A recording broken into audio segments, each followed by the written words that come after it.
El Quinto Corner, un podcast de fútbol y tecnología by Boon Sports. Hola, ¿qué tal? Muy buenas y bienvenidos a El Quinto Corner, el podcast de Boon Sports. Un nuevo podcast que hoy iniciamos con todo el cariño y amor por nuestro deporte favorito, aunque, sin embargo, ya me lo permitiréis, va a ser un podcast diferente. No solo vamos a hablar de fútbol, que nos encanta, sino que también vamos a hacerlo de todo aquello que está cambiando y que va a cambiar el juego en los próximos años. Mi nombre es Carlos Rojas, pero no voy a estar solo.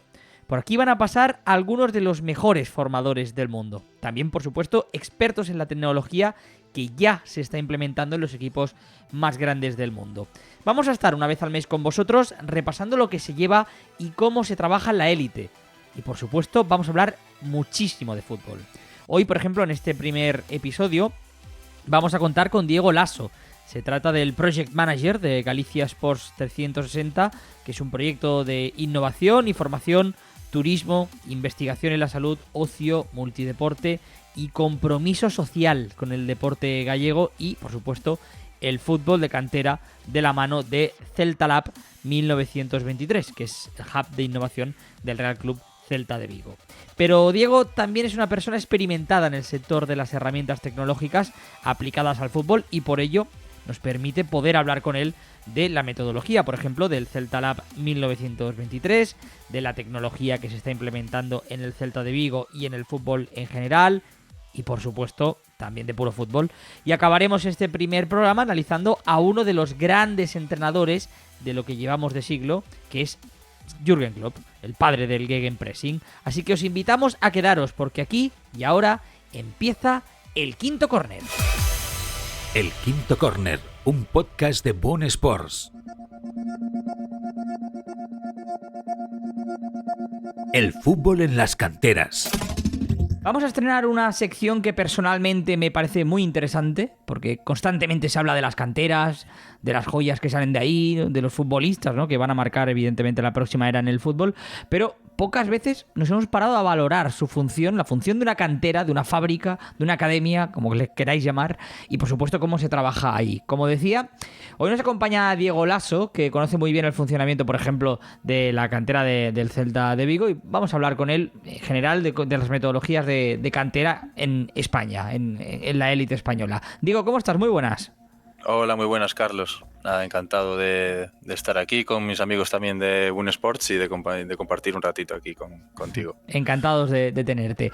A ver, vamos a hablar un poco de canteras, ¿no?, de fútbol, porque yo creo que es importante comenzar, ¿no?, preguntando cómo suele ser la estructura base de una cantera de un equipo grande de España. Evidentemente, pues conocemos, ¿no?, el fútbol base, que hay en muchos equipos como entidad, como club más amateur, pero en los equipos grandes, en esos nombres que todos nos conocemos de clubes, ¿cómo se suele trabajar? ¿Cómo suele ser la estructura base?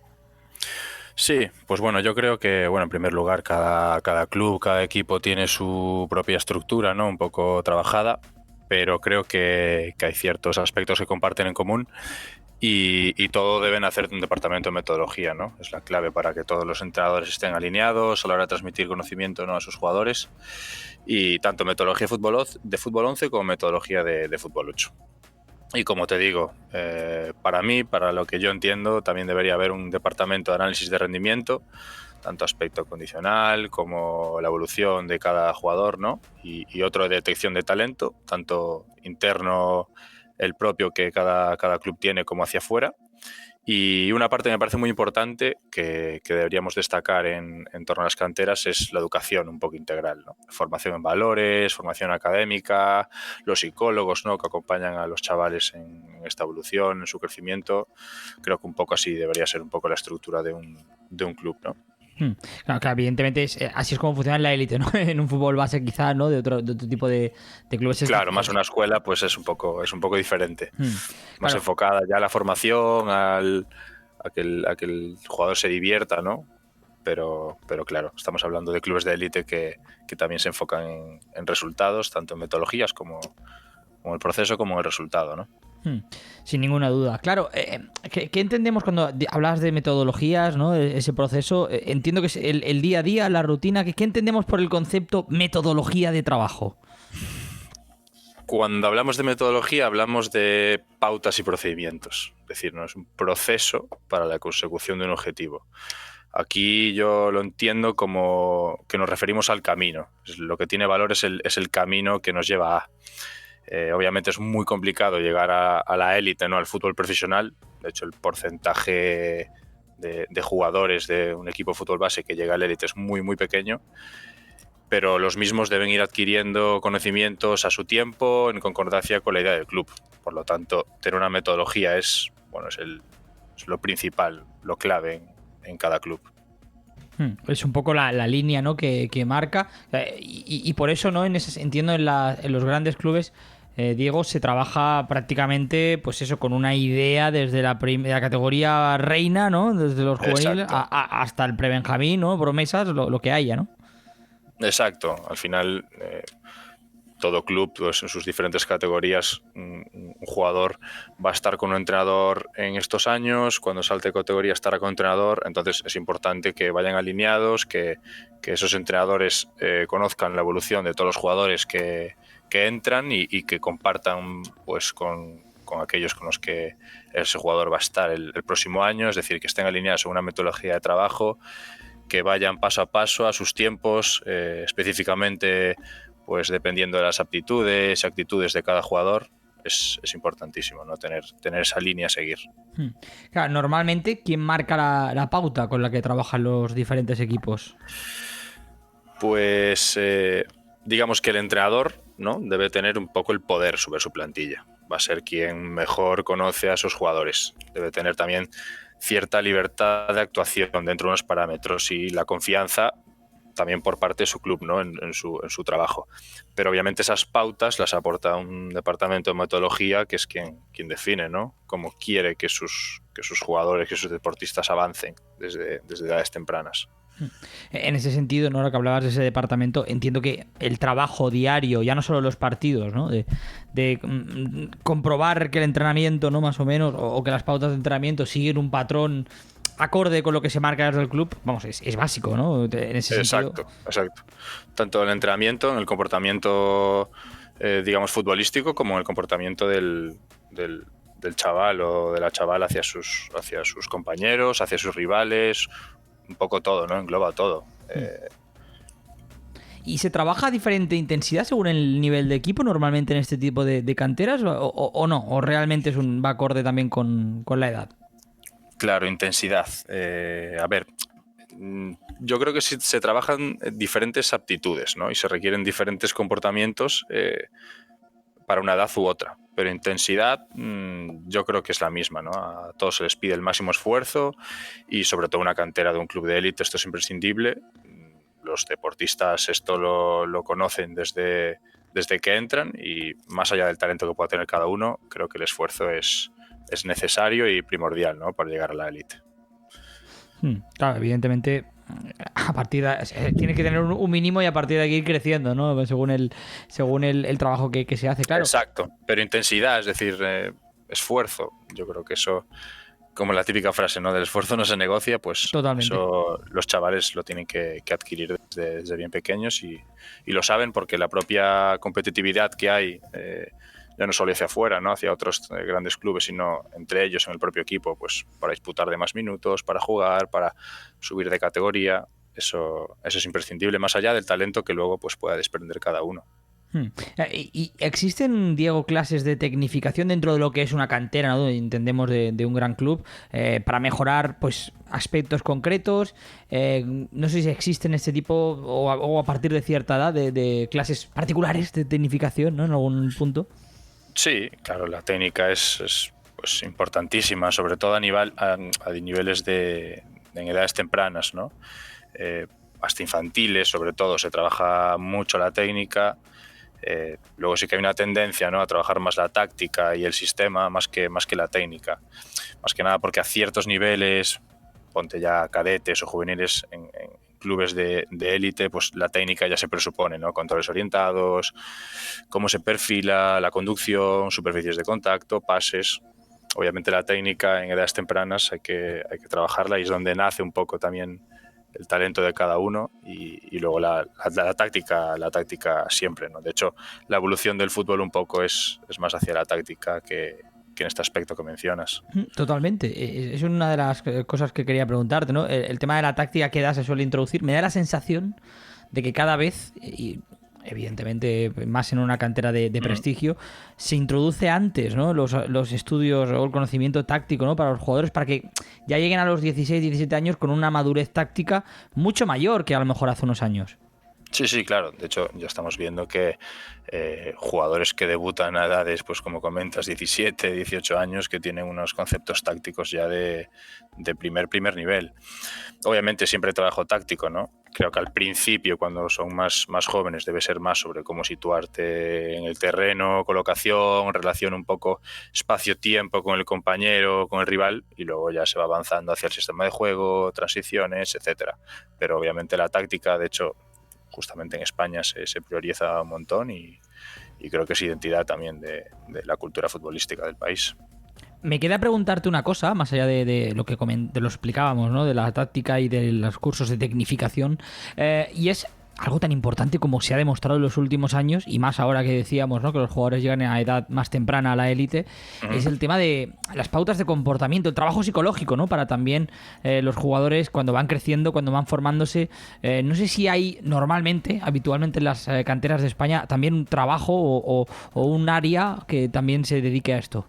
Sí, por supuesto. Y a mí, ya te digo, esta parte me parece muy importante e indispensable.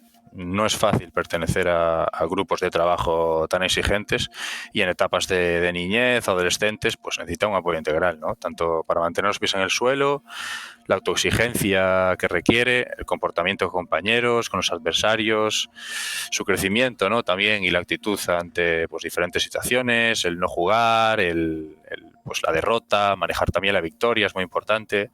Obviamente el trabajo psicológico ayuda a la estabilidad del jugador, ¿no? Al final son jugadores que también tienen una vida de adolescencia o de niñez, ¿no? Que viven una realidad un poco diferente a lo que pueden ser sus compañeros de colegio, de clase, otros amigos, ¿no? Entonces hay que tener pues un departamento de psicología que vaya cuidando y que vaya evolucionando a la par con estos jugadores. Obviamente no se puede olvidar la edad que tienen, ¿no? Y que tienen que vivir como niños o como adolescentes. Pero bueno, esto también se ve reflejado después en aspectos futbolísticos, este trabajo psicológico me refiero, ¿no? También se ve reflejado en el campo, pues en tomas de decisiones, actitudes, esfuerzo, todo este apoyo integral, ¿no? Que comentábamos antes. Sin duda. Muy bien, Diego, pues muy interesante esta radiografía que nos has aportado del funcionamiento de una cantera de élite en España. Iremos profundizando y concretando con canteras en concreto más adelante, con más colaboradores, pero me ha parecido una introducción muy interesante a este mundo. Venga, va, seguimos en el quinto córner, ahora seguimos hablando, Diego. El quinto córner. Y vamos a hablar ahora un ratito de fútbol en este espacio de entrevistas. Nos vamos a quedar con Diego Laso también para conocer un poco sus impresiones como hombre de fútbol, que es una persona que ya vais a ver durante el podcast de hoy que domina todas las áreas prácticamente. Porque me interesa mucho conocer, ¿no? Como veo una persona como él que está dentro del mundo del fútbol, que trabaja en la industria, que contribuye también a su avance, pues cómo ve el panorama actual, ¿no? Y hasta dónde crees que va a llegar esta revolución táctica que se ha visto en el siglo XXI, que es una barbaridad la cantidad de corrientes y lo rápido que cambia el fútbol actual. Y pues nos vamos a quedar con él. Diego, déjame que empiece preguntándote por las diferencias de el fútbol de hoy, 2022, y el de principios de siglo. No ha pasado tanto, apenas 20 años, pero yo creo que en cuanto a revolución, conceptos, hay muchos cambios. Bueno, aquí podríamos hacer un podcast de muchas horas, ¿no? Hablando de esto. Pero realmente todo. De hecho, lo has mencionado tú anteriormente, ¿no? Has mencionado el concepto de industria del fútbol, ¿no? Cada vez más, sí que obviamente siempre ha habido su parte de negocio, pero ahora es completamente una industria que ya engloba pues a marcas, a patrocinadores, los números simplemente que se han disparado en torno a fichajes, a salarios y demás, y luego también el aspecto futbolístico de la preparación de los equipos, de la competencia que hay, de la evolución del talento, ¿no? Que también es cierto que para mi ver, para mi entender, pues el talento un poco ese callejero, ¿no? Del fútbol callejero se está perdiendo, pero las diferencias del fútbol del principio de siglo conforme al actual, pues una barbaridad, ¿no? También en torno a la tecnología que se utiliza, en torno pues a la alimentación. Ahora mismo un futbolista debe ser futbolista 24 horas, ¿no? Desde que se despierta hasta que se mete en la cama, ¿no? Hasta los recursos que le llegan a los entrenadores y a los propios jugadores para mejorarse. No sé si quieres tocar algún punto en concreto. Sí, tanto. Ahora iremos hablando del tema de físico, ¿no? Del descanso, de cómo se ha ido aún hiperprofesionalizando, pero es muy complicado. Y yo te voy a poner un ejemplo, yo creo que es el gran ejemplo de lo que es una persona que entra en el fútbol de inicio de siglo, lo revoluciona y ahora se ve superado incluso, ¿no? Por lo que es este avance y esta complejidad, que es José Mourinho. El perfil de José Mourinho, ¿no? Que es un entrenador absolutamente especial, yo creo, en muchas facetas, ¿no? Cómo cambia el mundo del fútbol a inicios de siglo, cómo él, en esta ola de cambio, es quien domina, quien marca la tendencia incluso ante una idea y un estilo de fútbol muy opuesto en todas las vertientes, como es el de Josep Guardiola, ¿no? El de Pep Guardiola. Y a partir de aquí cambia otra vez el fútbol. Parece que la idea de Mourinho, te diría que encuentra un progreso, una mejora, una adaptación, ¿no? Que sería quizá, por poner un ejemplo, ¿no? El estilo de Jürgen Klopp, ¿no? El pressing, que es un estilo absolutamente moderno. Y Mourinho es aquí donde consigue no hacer clic, ¿no? Pero todo pasa muy rápido, en apenas 15 años. Es impresionante cómo llega, vence y rápidamente el fútbol avanza y Mourinho ya no llega a esa velocidad. Claro, es que una de las principales diferencias entre el fútbol antiguo y el actual es eso, ¿no? La evolución constante que vivimos actualmente, incluso en las normas, ¿no? Del fútbol. El hecho, por ejemplo, de los 5 cambios, pues eso pues ha hecho que los clubes y las plantillas sean más largas y los jugadores pues tengan que estar preparados para 3 partidos a la semana, ¿no? Y justamente esa evolución de Mourinho que comentabas, ¿no? Creo que vivió su mayor exponente en la etapa, pues en esa dicotomía, ¿no? De Guardiola, Mourinho, esos dos estilos que se enfrentaban y que cada uno marcaba pues su pauta, su metodología y quizás la antigüedad vs la modernidad. No sé, a mí justamente esa etapa me tocó, pues, digamos, postadolescente, ¿no? Cuando empezaba a ser menos fan del fútbol y más a entenderlo como tal, en su aspecto más táctico y demás. Y creo que eso, por ejemplo, fue una etapa de evolución de fútbol total. O sea, podrías ver diferentes estilos cómo se enfrentaban, pero que cada uno pues tenía sus objetivos, sus ventajas, sus desventajas, pero bueno, al final el fútbol no dejará de ser fútbol nunca y lo que dominará para mí, lo que será más diferenciador sobre todo es el talento, ¿no? Los jugadores que sepan o que sean capaces de manejar pues las situaciones difíciles y romper la defensa, un regate, un gol, el talento puro de los jugadores. De hecho, es otra parte, ¿no? También que se está perdiendo, ¿no? A eso iba. Cada vez hay menos talento, entre comillas, ¿no? Talento hay muchísimo, pero digamos, la idea del regateador, ¿no? Del fútbol callejero, de aquel futbolista que juega en la calle, que aprende su técnica en la calle y en el entrenamiento pues simplemente va a aprender tácticamente y cómo perfeccionar sus aptitudes, ¿no? Creo, por ejemplo, eso se ha perdido. Por ejemplo, ahora tenemos a Brasil, ¿no? Con una generación de futbolistas talentosos que parecen todos atacantes, ¿no? A partir del medio campo. Pues eso es una cultura un poco también de la sociedad, ¿no? Del propio Brasil, ¿no? De jugar con la pelota en la calle hasta largas horas de la noche, ¿no? El partido se acaba cuando no hay luz. Creo que un poco eso se ha perdido y eso pues también se transmite en la dificultad de encontrar regateadores y jugadores que rompan un partido, ¿no? Totalmente, es algo que yo he observado mucho, ¿no? Recientemente. Y ahora que comentabas, ahora te preguntaré sobre los entrenadores, que me parece muy interesante hacia dónde va el fútbol en ese sentido, pero me voy a quedar con esta reflexión que hacías del gambeteador, ¿no? El jugador que rompe ¿Juan Román Riquelme, por ejemplo, podría ser una estrella en el fútbol actual? ¿O tendría que adaptar mucho su juego? Porque es una cuestión que el otro día comentaba, ¿no? con un amigo y pensaba, ostras, claro, por ejemplo, Riquelme, ¿no? Un jugador a todos nos fascinaba, todos tenemos Claro, puro recuerdo talento. brutal. Puro talento, efectivamente, pero ¿Riquelme podría ser lo que ha sido hoy en día? Es complicado poner a Riquelme, ¿no?, en el fútbol actual, ¿eh? Quizás con un punto más de físico y con las herramientas con las que tenemos ahora, sí, pero por ejemplo, siempre se hace la comparación quién es mejor, ¿no? Messi y Maradona. Cada uno en su etapa y en su momento. Creo que es muy complicado compararlos, ¿no? Hace poco había un vídeo también de Pelé, por ejemplo, en el Brasil de los 70, creo recordar, y que la posición de los defensas era nula. Entonces, es muy complicado, ¿no? Decir si un jugador de X talento pues podría jugar en el fútbol actual. Creo que cada uno tiene su momento, hay que disfrutar a los jugadores y compararlos con la etapa en la que vivieron, porque también vivieron ese fútbol y hay que respetarlo y quedarse con sus jugadas y con sus regates en su momento, ¿no? Sin ninguna duda. De hecho, muchas veces se hace ese ejercicio, ¿no?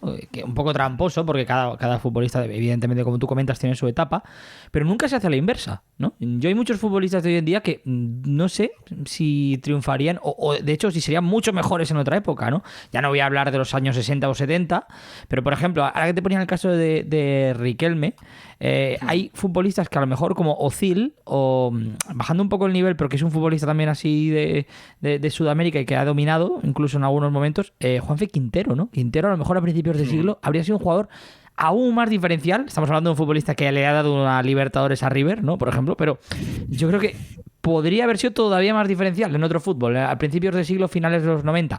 Oye, no sé si estás de acuerdo, pero que nunca se hace ese ejercicio a la inversa. Puede ser. A ver, obviamente si ponemos a un jugador con unas capacidades físicas de ahora en ese mismo Brasil de los 70, pues seguramente volaría, ¿no? Iría a otro ritmo, pero como te digo, al final hay que comparar a los jugadores en la etapa que estuvieron, ¿no? Porque es el fútbol que vivieron. No sé si Cruyff, por ejemplo, valdría para jugar en un sistema Barça de Xavi ahora mismo.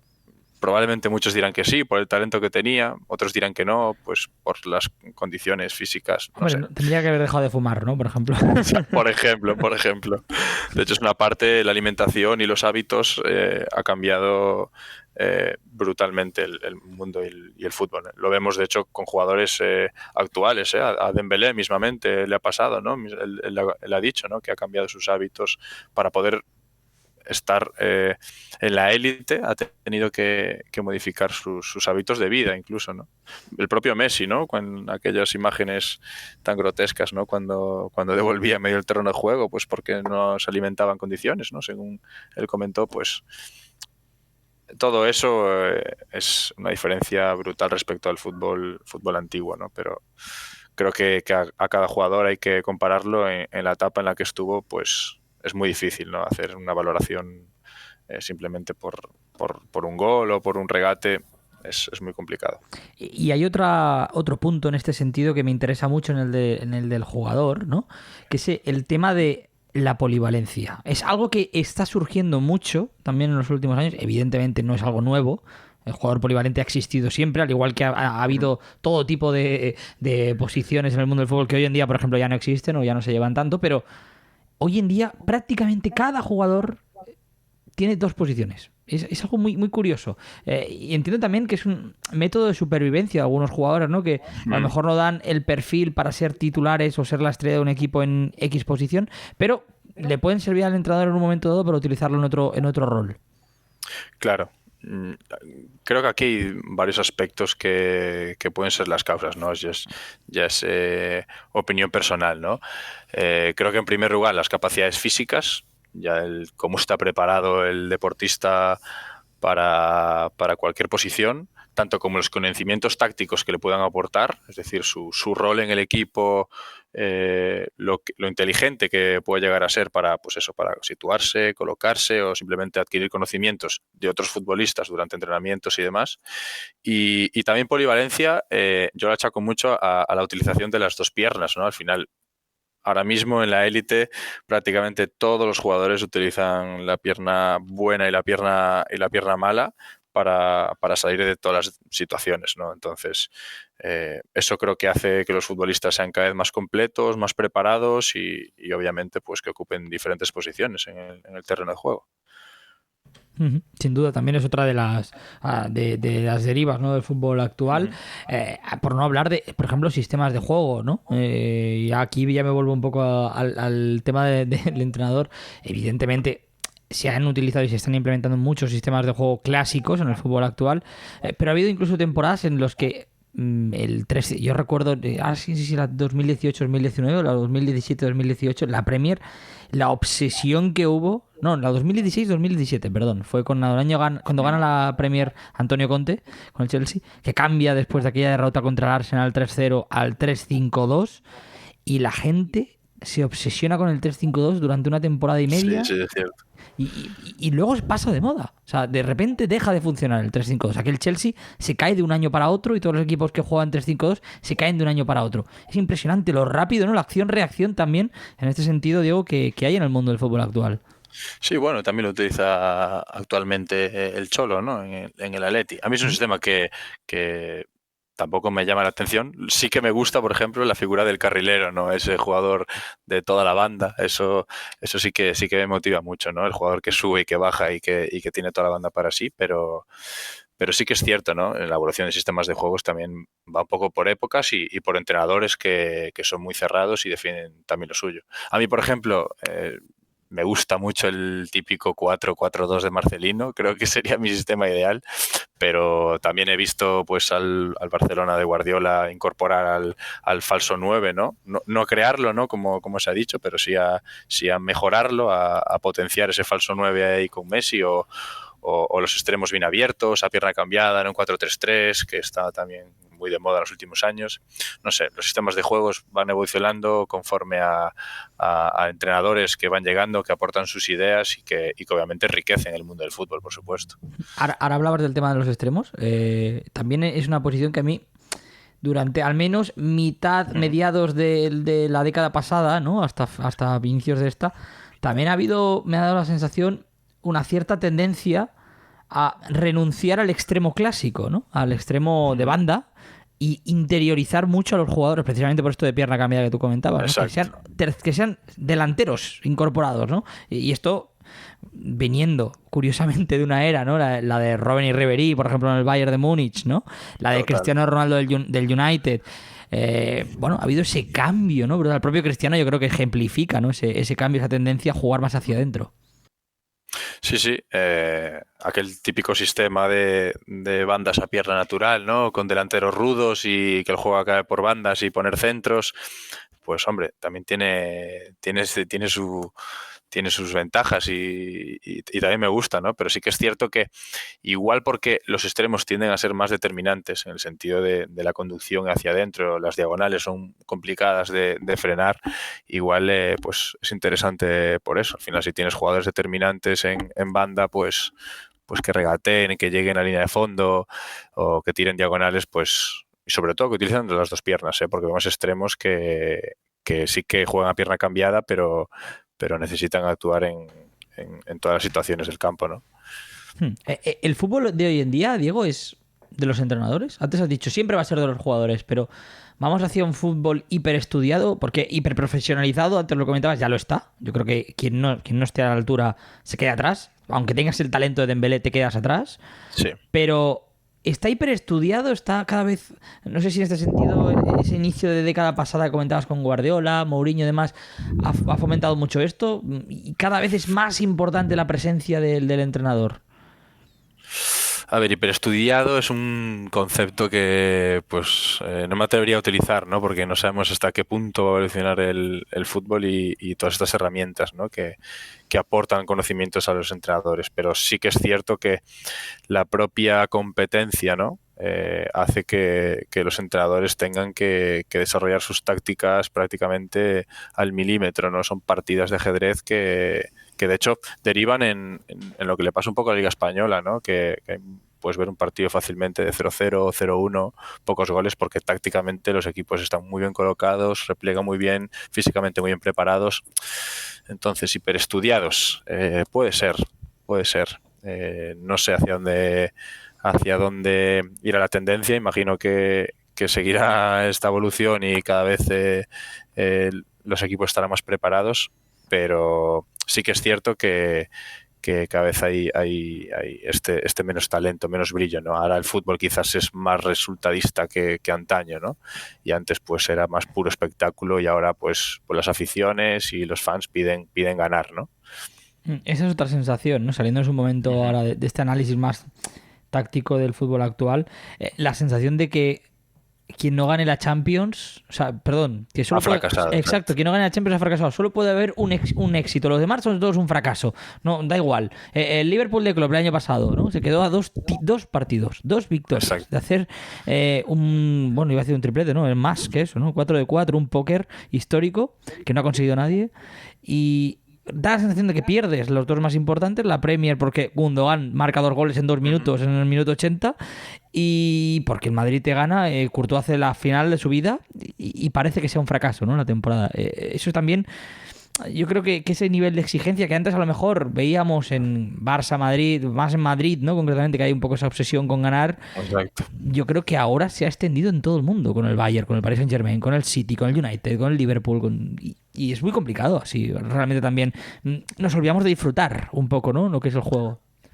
Exacto. Al final también tiene su disfrute, ¿no? O sea, ganar es lo más bonito, ¿no? También del fútbol. Quizás ahora importa menos cómo lo hagas. O sea, sí que importa, pero menos, ¿no? Si el resultado es positivo, pues vale todo, ¿no? Es la tendencia un poco del fútbol y también entiendo que los clubes hacia ahí van, pues se juegan mucho dinero y mucha masa social en todos los torneos y competiciones, y la competencia cada vez es más alta y salen jugadores muy preparados y creo que la tendencia del fútbol irá por ahí. Ahora, sí que es cierto que se pierde un poco el espectáculo, ¿no? Quizás hay menos regates o menos diversión durante la retransmisión de un partido de fútbol, ¿no? Quizás por eso también los estadios pierden audiencia. No sé. Es también un ámbito que podemos estar hablando aquí mucho tiempo, ¿no? Pero al final el fútbol no deja de ser un deporte y ganar es lo mejor de cada deporte, ¿no? No, sin duda, sin duda. Ahora estaba pensando, cuando te he preguntado esto, hay una frase, ¿no? que me gusta mucho de Agassi, ¿no? De su libro Open, que explica que una victoria no se sentía, para él, digo, tan bien como tan mal se sentía una derrota, ¿no? Es un poco me da la sensación que donde va el fútbol, que ganar es, bueno, va, la siguiente, que ya está. Pero cuando pierdes, claro, es un universo, ¿no? Y hasta ese punto de exigencia y obsesión parece que hemos alcanzado también. Evidentemente hablo de los aficionados al fútbol y de los equipos en concreto. En este sentido, yo no sé si, y te lo pregunto, fíjate, en esta vertiente, la vertiente espectáculo, y también en lo que eres experto, ¿no? En lo que es el mundo del fútbol desde dentro, el físico de los jugadores, lo que es preparar partidos, la carga de partidos que parece que va a ir en aumento, ¿no? Que con una Supercopa nueva, un nuevo formato, más partidos, incluso el Mundial de Clubes ampliado, más competiciones, un Mundial de más equipos, una Champions más larga. Esta carga de partidos ¿va a beneficiar al espectáculo y al físico de los jugadores? ¿Se va a conseguir ver más resultados sorpresivos o no? ¿O no esperas un impacto positivo en el fútbol actual? Claro, es bueno comentar justo ahora, ¿no? En este parón de selecciones, ¿no? Y que estamos viendo tantas lesiones y vuelve a ser noticia el típico virus FIFA, ¿no? Que le llaman. Sí que es cierto, ¿no? Que los jugadores cada vez están mejor preparados físicamente, pero claro, también hay más carga de partidos, bien sea por ajustar el calendario de las competiciones, porque el fan, digamos, el espectador requiere de más contenido, ¿no? Y cada 3 días pues hay fútbol en la tele, incluso prácticamente todos los días puedes ver algún partido por la tele, ¿no? Creo que también el fútbol se está adaptando a eso, en el sentido de, por ejemplo, la norma de los 5 cambios o el parón para beber, ¿no? Quizás se pierde un poco de espectáculo. Puede ser, en el sentido de que al final cuanto más partido ves, ¿no? Pues menos especial se hace. Puede ser. Pero bueno, como te digo, los jugadores están cada vez mejor preparados. De hecho, vemos a jugadores que llegan hasta los 36, 37 años jugando a un nivel y a un ritmo altísimo. Aunque también es cierto, ¿no? Que ahora mismo un jugador se lesiona y un mes y se pierde pues 3, 4 partidos y... Bueno, perdona, antiguamente un jugador se lesionaba un mes y se perdía 3, 4 partidos y ahora se lesiona un mes y se va a perder 9, ¿no? O sea, creo que es un poco la tendencia Es una y barbaridad, por eso sí. las plantillas cada vez están siendo más largas, ¿no? Vemos el ejemplo, por ejemplo, del Sevilla, que ya lleva varios años donde actúa en diferentes competiciones y normalmente tiene plantillas muy largas. Y eso también es complicado, ¿no? Porque tienes que meter en el rol de la actividad a todos los jugadores, ¿no? Que todos los jugadores se sientan involucrados en las competiciones, tener a todos activos para que en cualquier momento, en cualquier lesión, cualquier futbolista pueda aprovechar su oportunidad, ¿no? Y tener minutos.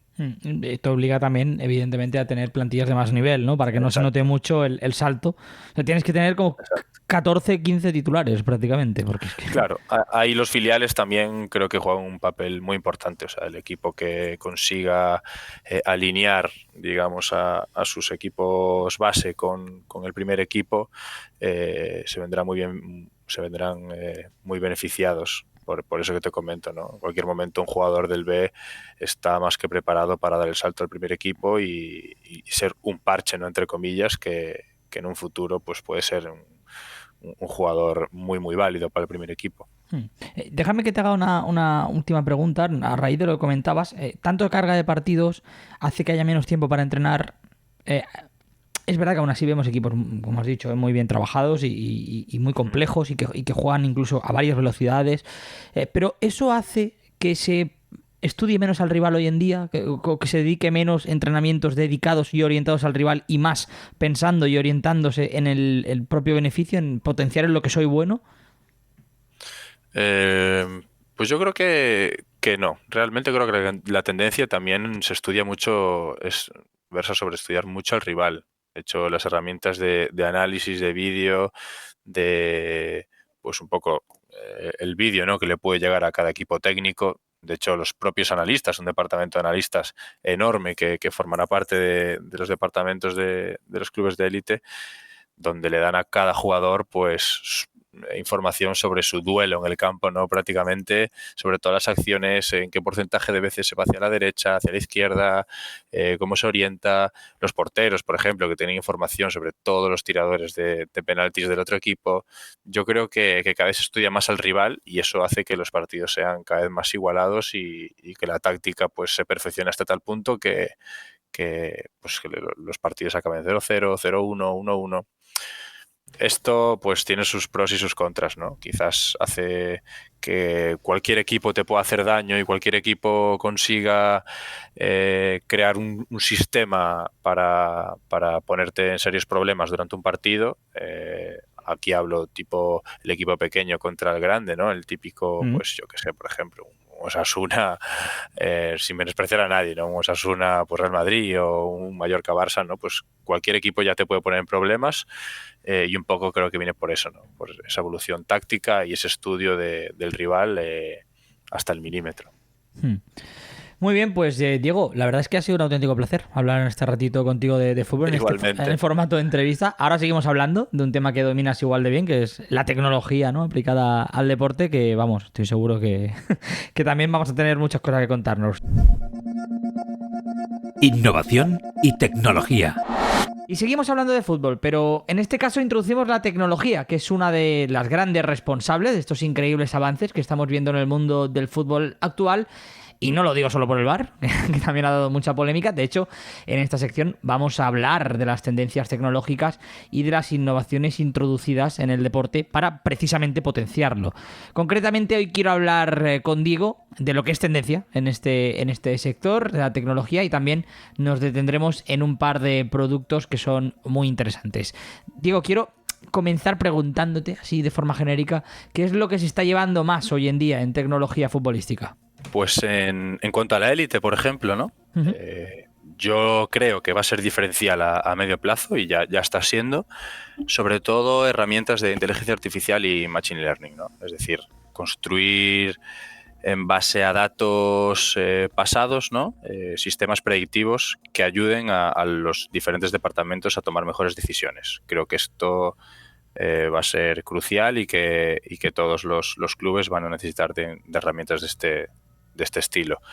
Y ya te digo, tanto para cualquier departamento, es decir, tenemos el ejemplo reciente, ¿no?, de De Bruyne, ¿no?, que aportó sus datos a través de la inteligencia artificial, ¿no?, y con un sistema predictivo pues puso sobre la mesa, ¿no?, lo que requería en el nuevo contrato.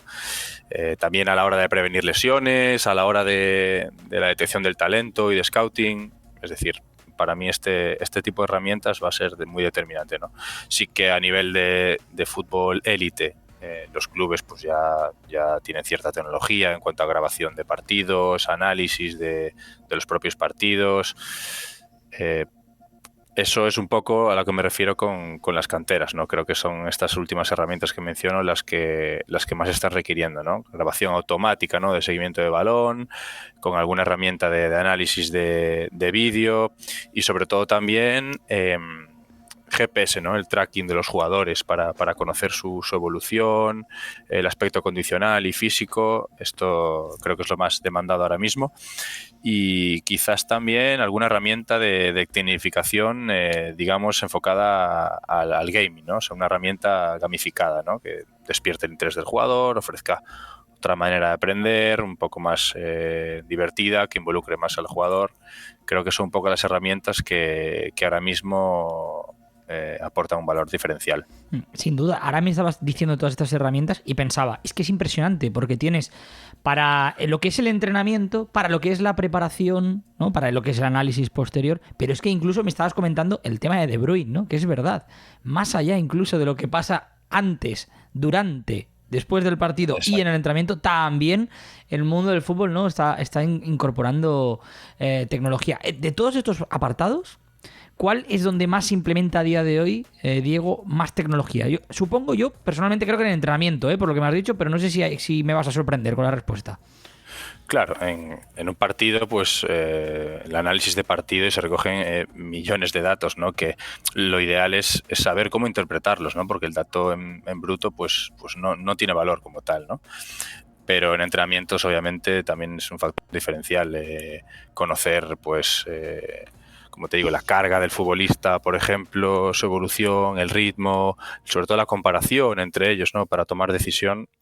Pero bueno, sí, aquí también me gustaría hacer un inciso, puesto que algo muy importante en la innovación tecnológica del fútbol es que los propios clubes innoven. Es decir, el fútbol como tal, y sobre todo en la élite, siempre fue bastante clásico. Es decir, el entrenador pues tiene sus costumbres, su cultura y su idea, y es muy difícil, ¿no?, abrirse a otras herramientas que igual piensan que entorpecen, ¿no?, su rutina, pero para nada. De hecho, ya estamos viendo que muchos clubes abren su departamento de innovación, sobre todo para probar herramientas y beneficiarse de aquello que en su metodología cuadre y que puedan beneficiarle y ser diferencial con otros equipos. Es decir, ya solamente que los clubes ya den paso a la innovación y quieran conocer todas estas herramientas y tecnologías, ya creo que es el paso más importante, ¿no? Luego cada club pues escogerá sus herramientas y algunas pues le serán más beneficiosas que otras, pero la idea de innovar es muy muy importante, como lo están haciendo, sobre todo en estos últimos años. Sin ningún tipo de duda. Por otra parte, ahora más allá de lo que hablabas de los clubes, ¿no?, y de todas las innovaciones que están llegando, vamos a concretar, ¿no?, si te parece, por ejemplo en Fun Sports hay unos paneles, ¿no?, que son bastante conocidos, ¿no?, que se han utilizado en equipos de primera incluso, ya están en la élite desde hace tiempo, además, desde hace temporadas, como por ejemplo la Real Sociedad, ¿no? Y además lo han enseñado. Vamos a comentarlos en profundidad, si te parece, por poner en situación un poco a los oyentes. Explícame en qué consisten estos paneles, estas placas. Claro, yo los conocí en 2020.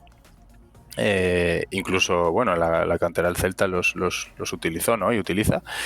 Y bueno, voy a hacer un símil porque todos los amantes un poco del fútbol conocen la típica caja del Borussia, que el jugador está en el centro, le van llegando balones y tiene que apuntar a unas luces, ¿no? Pues es un poco ese sistema, pero democratizado. Es decir, la idea un poco de Boon Sports es llevar esta tecnología a todas las escuelas, a todo el fútbol base, tanto élite como no élite, ¿no?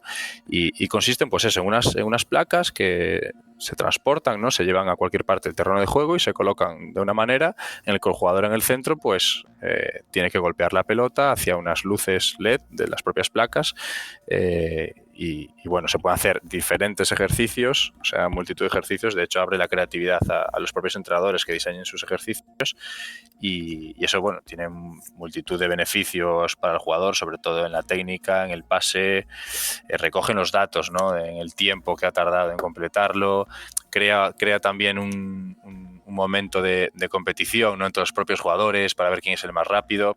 Es decir, tiene esa parte también de gamificación que comentaba antes, que es muy importante también, ¿no? Que el jugador aprenda a entrenar mientras se divierte, ¿no? Y aparte de todo eso, de esa que más allá, fíjate, de una herramienta de trabajo, yo te diría que es una experiencia, ¿no? O sea, para el futbolista, ¿no? Aprender en todos los sentidos. Antes hablamos en la sección del principio, ¿no? De la tecnificación. Ahora estamos, ya no sé si incluso ampliarlo a todos los niveles, porque tú lo que comentabas, ¿no? Democratiza mucho lo que es este tipo de herramientas. Si puede llegar a perfeccionar también la técnica de un jugador de élite al máximo nivel, ¿no? Aún todavía, pues, ayudarle, ¿no? En la toma de decisiones, por ejemplo. Sí que es cierto que, por ejemplo, este sistema para un club de élite yo lo veo más para el reacondicionamiento, es decir, una recuperación de una lesión, pues porque interactúas con la pelota, con un X ritmo, no necesitas de muchos recursos, digamos, para entrenar y para ponerte a tono con tus compañeros, pero la técnica como tal, bueno, en la élite... Quien llega a la élite, estos aspectos de control, pase, orientación y reflejos, creo que ya los tiene que tener adquiridos como tal. Obviamente para fútbol base, para canteras y demás es una herramienta espectacular que tanto entrenadores como chavales y jugadoras les gustaría tener en su entrenamiento, en su rutina de entrenamiento. Ahí es donde entiendo, ¿no? Que se produce el mayor impacto, ¿no? En el fútbol base, fútbol formativo. Claro. Por otra parte, también te quería comentar, aparte de estos paneles que nos encantan, otros productos, ¿no? Como por ejemplo, antes lo has comentado en cuanto a innovación, ¿no? Como son los chalecos GPS, las cámaras inteligentes GPS, ¿no? De la compañía Oliver. No sé en qué consisten también, si pueden ayudar en este sentido a los entrenadores, ¿no? Técnicamente a mejorar cosas del equipo. Claro. De hecho, pongo un ejemplo, ¿no? Que realmente hasta hace bien poco en el fútbol, digamos, base o de escuela o de cantera, ¿no? Pues el entrenador durante el partido tiene una visión desde el banquillo poco global, ¿no? De lo que pasa. Obviamente sí que se da cuenta de lo que pasa y cómo están sus jugadores de forma y cómo actuaron sobre el campo, ¿no? Pero una vez que lo analizan desde una perspectiva de cámara, digamos, ya ahí simplemente va a poder conocer mucho más. Y si estos jugadores incorporan un sistema de GPS, de tracking, es decir, cuánto han corrido, la carga, el ritmo, los sprints que han dado, las veces que ha contactado con el balón, pues todo eso es diferencial, ¿no? Para conocer a tus jugadores, incluso para prevenir lesiones, ¿no? Si un jugador está sobrecargado y va bajando de ritmo a partir de X minutos, ¿no? Pues poder tener un control, pues saber cuándo hacer los cambios, multitud de opciones que obviamente son diferenciales para cualquier entrenador y para el conocimiento de sus jugadores. Entiendo que no solo se utiliza en entrenamientos, sino también en partidos, ¿eh? Este tipo, o no. Sí. También se utilizan en partidos. Normalmente van incorporados o bien en un chaleco, bueno, en este caso que mencionabas, Oliver, van sobre un sujetamedias que se pone por encima de la espinillera y ahí va incorporado el GPS, pero bueno, el funcionamiento es un poco similar, es decir, traquea el movimiento de esos jugadores, también diseña, digamos, el típico mapa 3D que todos conocemos del FIFA, ¿no? Por donde se va moviendo el jugador por el campo, para aspectos tácticos, para aspectos condicionales, físicos, de evolución también del jugador, su ritmo, contactos con la pelota, es algo diferencial, ¿no? Que en muy pocos años veremos a prácticamente todo el fútbol base incorporar estas herramientas. Es una barbaridad, ¿eh? Increíble que ya también en el fútbol base se vaya a incluir. Bueno, Diego, pues nada, que ha sido un auténtico placer tenerte en este primer podcast del Quinto Corner. Muchas gracias por acompañarnos y quedamos a la espera para volver a hablar contigo de tecnología, de metodología y de fútbol en general. Nada, muchísimas gracias por el tiempo compartido. Ha sido una charla muy amena y espero que no sea la última. Gracias. Un saludo.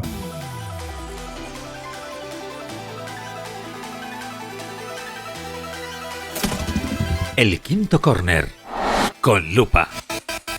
Venga, y vamos a sacar ahora la lupa y a estudiar el fútbol que nos gusta de forma más exhaustiva. Y lo vamos a hacer cada mes en este humilde rincón en el que analizaremos a fondo el perfil de un entrenador de élite, un entrenador exitoso, y en este caso pues empezaremos con Jürgen Klopp, que es uno de los más exitosos de los últimos tiempos, sin duda un hombre que ha marcado el fútbol actual, el padre del gegenpressing, como decíamos en la bienvenida, y el encargado de haber puesto al Liverpool en la élite europea de nuevo, también lo hizo con el Borussia Dortmund previamente. Y lo vamos a hacer con un nuevo colaborador, con Cristian Cano. Cristian, muy buenas, ¿cómo estás?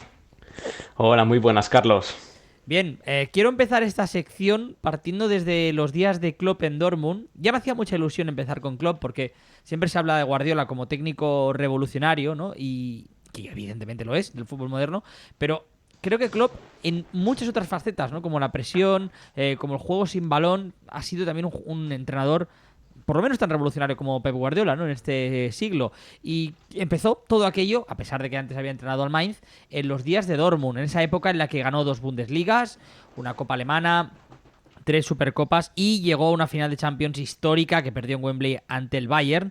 Un Dortmund que jugaba con un 4-2-3-1 que todos nos sabíamos de memoria, aunque posteriormente en Liverpool, Cristian, le hemos visto usar varios sistemas. Empezó con un 4-2-3-1, mutó al 4-3-3 con Salah, Firmino, Mané. Le hemos visto incluso alguna vez jugar con 3 centrales en situaciones de emergencia, no por gusto, o incluso probar con un volante por delante de los 2 centrocampistas y con Mané de falso 9. Vamos, que es un entrenador al que no le duelen prendas en cambiar su dibujo.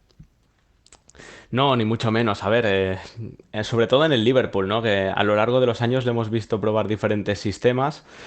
Es cierto que en el Borussia Dortmund más o menos mantuvo siempre el mismo, ¿no? Con un 4-2-3-1 bastante fijo, con jugadores como Götze, Royce, Lewandowski. Lo que pasa que en el Liverpool, ¿no? Y yo creo que aún le veremos en el futuro, porque con estas salidas de Mané, de Firmino también, yo creo que Klopp va a tener que reajustarse un poquito. A ver, en su segunda etapa en el Liverpool es donde podríamos decir más baches ha tenido. Al principio cogió un equipo, pues que podríamos decir que venía de momentos complicados. Recordemos que en aquel entonces el Liverpool pues disputaba Europa League, además perdió una final con el Sevilla por 1-3. El equipo a veces, si no me equivoco, quedó séptimo en Premier y claro, no es el Liverpool que hay hoy en día o el que tuvo también Rafa Benítez también hace unos años. Así que, bueno, ha tenido también que ir adaptándose a los jugadores que tenía y recordemos también que en el conjunto red podríamos decir que en la primera temporada que podríamos decir que fue el Liverpool de Klopp, la 17-18 que alcanzaron la final de la Champions, pues jugó con un sistema stainero que, a ver, era un 4-3-3, pero muchas veces Coutinho, ¿no? Tenía libertad a la hora de jugar en 3/4 en campo contrario y muchas veces también pasaba a ser un 4-2-3-1.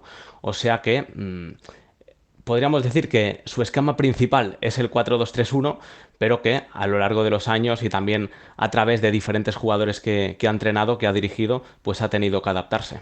Y sin embargo, el 4-2-3-1 hace tiempo ya que no lo implementa Jürgen Klopp, al menos de forma habitual, ¿eh? En esta etapa en el Liverpool ha virado mucho más hacia ese 4-3-3, a pesar de que siempre con un interior muy creativo. Yo creo que Coutinho marcó mucho la carrera de Klopp. Es un jugador que él se lo inventa, ¿no? De interior y le sale muy bien en ese final. Yo recuerdo el partido que lo pone por primera vez perfectamente ante el West Ham en la penúltima jornada de la 2016-2017.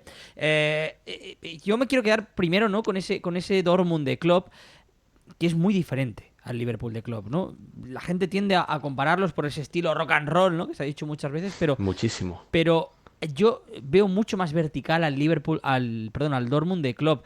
Un equipo mucho más simple también, pero muy efectivo en lo que dominaba, que era el gegenpressing, en aquel momento un término completamente nuevo en la élite europea. Cuando ya llega al Liverpool la gente lo conoce más, sigue siendo muy efectivo, y eso obliga a que el Liverpool de Klopp, sobre todo para subsistir y para poder competir en Premier, porque tú, como comentabas, ¿no? En 2017-2018 llegan a la final de la Champions, pero en Premier acaban cuartos y clasificándose a Champions en la última jornada, ¿no? Muy justitos. Era muy complicado, ¿no? Mantener ese gegenpressing de forma sostenible y de forma regular. Sin embargo, Cristian, el Liverpool de Klopp sí que tenía más caras, ¿no? Fue con las llegadas de Fabinho, con las llegadas de Van Dijk, le fue dando mucho más juego posicional al equipo, ¿no? Y yo creo que ahí avanzó claramente lo que es, ya no el Liverpool, sino lo que es también la filosofía Klopp.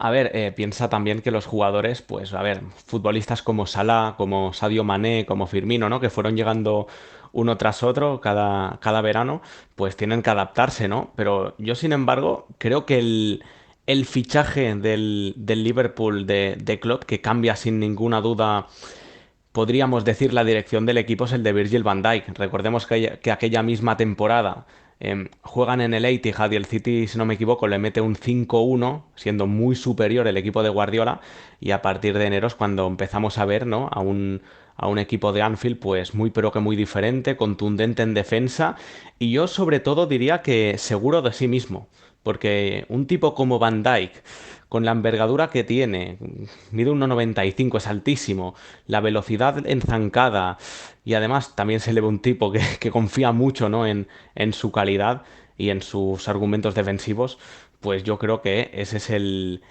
fichaje sin ningún tipo de dudas que cambia al Liverpool de Jürgen Klopp. Y como he comentado, pues sí, el resto de jugadores pues necesitan un tiempo para adaptarse, como sobre todo Mané y Firmino, que al principio les costó.